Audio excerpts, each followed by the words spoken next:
ஓம் ஸ்ரீ பிரித்யங்கரா தேவியே போற்றி போற்றி. நல்லதே நினைப்போம், நல்லதே நடக்கும். சக்தி பிரித்யங்கரா குழந்தைகளுக்கு இந்த தாயின் ஆசீர்வாதம் என்றுமே முழுமையாக கிடைக்கட்டும். இல்லையே, உன்னுடைய இல்லத்திற்கு வெளியே ஒரு ஆத்மா நான் குறிப்பிட்ட இந்த கிழமையில் மட்டுமே வந்து சென்று கொண்டிருக்கின்றது. வருவது மட்டுமல்லாமல் கண்ணீர் வடித்து அழுது கொண்டு நிற்கின்றது. ஏன் என்று இந்த தாயானவள் உனக்கு சொல்வதற்கு இன்று வந்திருக்கின்றேன். நான் சொல்வதை கேட்ட பிறகு என் குழந்தை, அந்த ஆத்மாவினுடைய அழுகையை நீ நிறுத்த வேண்டும். அது யார் என்றும் நான் உனக்கு விளக்கமாக சொல்கின்றேன். என் தங்கமே, உன் இல்லத்தை சுற்றி வருகின்ற அந்த ஆத்மா உன்னுடைய குடும்பத்தில் இறந்து போன உயிரான உறவுதான். என் தங்கமே, அவர்களின் இழப்பானது சற்று வித்தியாசமானது. எதிர்பார்க்காத நேரத்தில் நடந்ததால் அதை உன்னால் தாங்கிக் கொள்ள முடியவில்லை. மீண்டும் அந்த உறவு உன்னோடு வந்து சேர வேண்டும் என்று நீ ஆசைப்படுகின்றாய். என் குழந்தைக்கு எண்ணங்கள் எப்படி இருக்கின்றது தெரியுமா? இறந்து விட்டார்கள் என்பது உறுதியாகி விட்டது. இனிமேல் அவர்கள் வருவது என்பது சாத்தியமற்றது என்பது உனக்கு தெரிந்து விட்டது.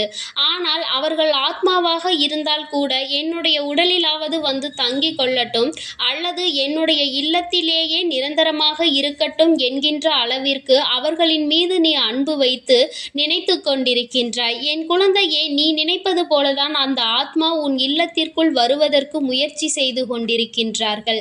குறிப்பாக அந்த கிழமையில் வருவதற்கு காரணம் என்ன தெரியுமா? அந்த கிழமையில் தான் அவர்கள் இந்த உலகத்தை விட்டு சென்றிருக்கின்றார்கள். அது எந்த கிழமை என்று உனக்கு நன்றாக தெரியும் அல்லவா?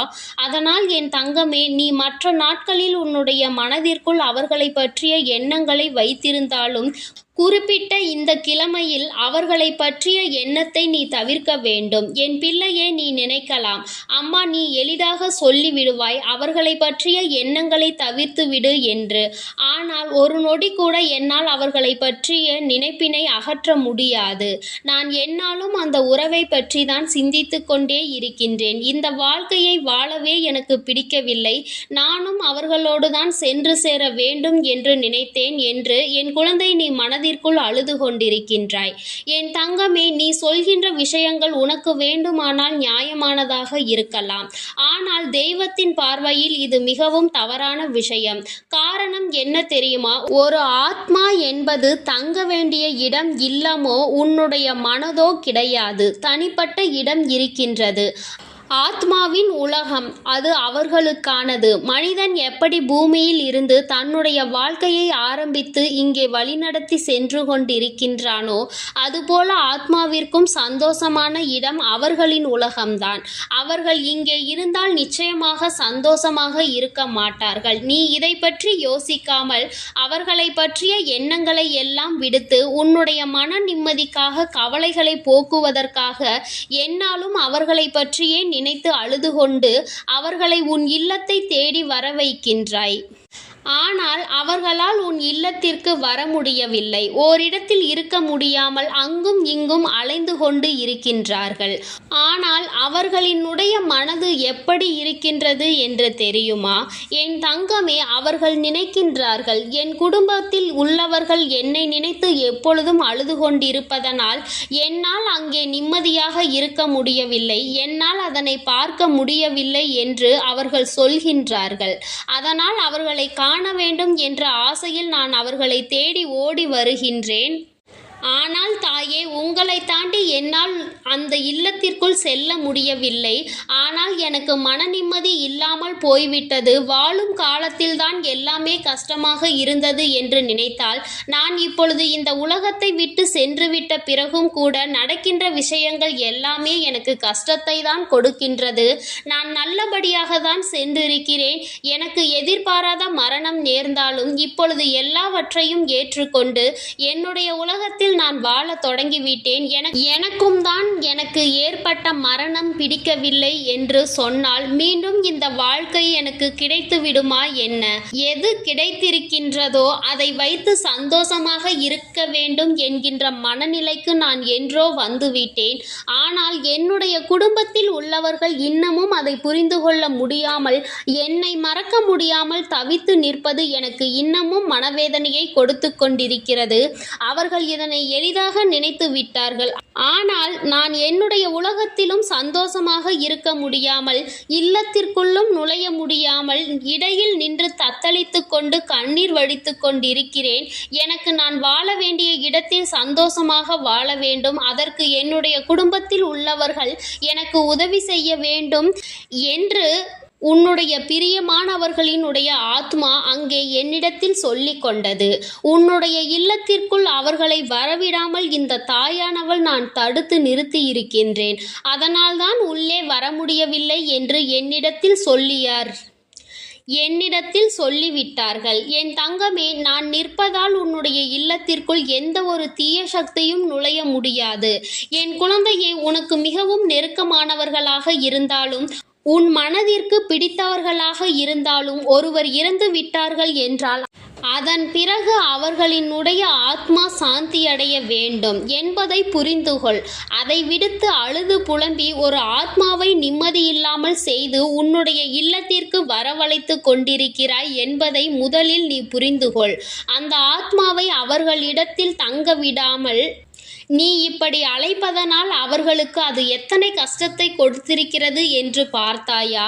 என் தங்கமே, அவர்கள் உலகத்தில் அவர்கள் நிம்மதியாக வாழ வேண்டும். நீ முதலில் நினைப்பதை நிறுத்தி, தேவைப்படுகின்ற நாளில் அமாவாசை தினங்களில் நீ அவர்களை நினைத்தால் போதும். ஏனென்றால் அந்த நாட்களில் அவர்களே உன்னை பார்க்க வரத்தான் செய்வார்கள். என் பிள்ளையே, இது போன்ற ஒரு ஆத்மா கதறி அழுவது உன்னுடைய குடும்பத்திற்கு நல்லது கிடையாது.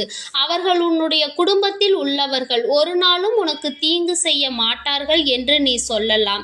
ஆனால் அது அவர்கள் மனிதர்களாக இருக்கும் பொழுது மட்டுமே. ஆத்மாவாக மாறிவிட்ட பிறகு அவர்களின் குணங்கள் எப்படி வேண்டுமானாலும் இருக்கலாம். அதனால் நல்லது செய்ய நினைக்கின்ற ஆத்மாவாகவே கூட இருந்தாலும் அவர்களை நீ தொந்தரவு செய்து அவர்களை கெடுதல் செய்ய வைத்து விடாதே. அவர்கள் எங்கே இருந்தாலும் உன்னை ஆசீர்வதித்து கொண்டுதான் இருப்பார்கள். உன்னுடைய குடும்பம் நன்றாக இருக்க வேண்டும் என்றுதான் நினைத்து கொண்டிருப்பார்கள். ஆனால் அந்த ஆத்மாவினுடைய நிம்மதியை கெடுத்து அவர்களை கண்ட பிறகுதான் சந்தோஷம் அடைய வேண்டும் என்று நினைத்தால் அது அந்த ஆத்மாவிற்கு ஏற்புடையது அல்ல. அவர்களின் நிம்மதியை என் தங்கமே நீ கெடுத்து விடாதே. எத்தனை உயிரானவர்களாக இருந்தாலும் இறந்தவர்களை மீண்டும் கொண்டு வருவது என்பது கனவிலும் நடக்காத விஷயம். அதனால் இனிமேலாவது இதனை புரிந்து கொண்டு உன் இல்லத்தை சுற்றி வருகின்ற அந்த ஆத்மாவை அவர்களினுடைய இடத்திற்கு அனுப்பி வைக்க வேண்டும். மனதிற்குள் நினைப்பதை நிறுத்திவிடு. உன்னுடைய வேலைகள் என்னவோ அதை மட்டும் செய்து கொண்டே இரு. அவர்களின் உலகத்தில் சந்தோஷமாக இருந்துவிட்டு போகட்டும். இனிமேல் அவர்களின் நிம்மதியை கெடுக்க நீ ஒருபோதும் காரணமாக இருக்காதே. உலகத்தை விட்டு பிரிந்ததில் அவர்களுக்கும் வேதனை இருக்கின்றது. ஆனால் அவர்கள் யதார்த்தத்தை புரிந்து கொண்டு இப்பொழுது நிம்மதியாக இருக்க பழகி கொண்டார்கள். அதற்கு நீ உறுதுணையாக இருக்க வேண்டும். என் தங்கமே, அதை விடுத்து நீ அவர்களுக்கு தொந்தரவாக ஒரு நாளும் இருந்துவிடக் கூடாது. என் தங்கமே, நீ அவர்களின் மீது எவ்வளவு அன்பு வைத்திருக்கின்றாயோ அதைவிட ஒரு படி மேலாகவே அவர்களும் உன் மீது அன்பு வைத்திருக்கின்றார்கள். அதற்காக அவர்கள் உன்னிடத்தில் வந்து சேர முடியாது அல்லவா? ஆனால் அவர்கள் நினைப்பது எல்லாம் நீ இங்கே சந்தோஷமாகவும் நிம்மதியாகவும் இருக்க வேண்டும் என்றுதான். அதுபோல நீயும் அவர்களை சந்தோஷமாகவும் நிம்மதியாகவும் இருக்க விட்டால் நிச்சயமாக இருவரினுடைய வாழ்க்கையும் சந்தோஷமாக இருக்கும். என் தங்கமே, உன் வராகியானவள் எப்பொழுதும் உன்னோடுதான் இருந்து கொண்டிருக்கின்றேன். நான் எப்பொழுதும் உன்னை தனியாக விட்டது கிடையாது. இனிமேலும் நான் உன்னை கைவிட மாட்டேன். அதனால் நீ எதை நினைத்தும் கவலைப்படாமல், எதற்காகவும் கலங்காமல் நீ நிம்மதியாக இரு. நான் உன்னோடு இருந்து உன்னை வழிநடத்தி செல்கிறேன் என்பதை மட்டும் நீ மறந்து விடாதே. என் அன்பு பிள்ளைக்கு இந்த தாயானவளினுடைய ஆசீர்வாதங்கள் எப்பொழுதும் முழுமையாக இருந்து கொண்டே இருக்கும். என் தங்கமே, இனி உன் வாழ்வில் எல்லாம் உனக்கு நல்லதாக மட்டுமே நடக்கும். என் அன்பு குழந்தைக்கு இந்த சக்தி பிரித்யங்கராவின் அன்பும் ஆசீர்வாதமும் முழுவதுமாக கிடைக்கும். ஓம் ஸ்ரீ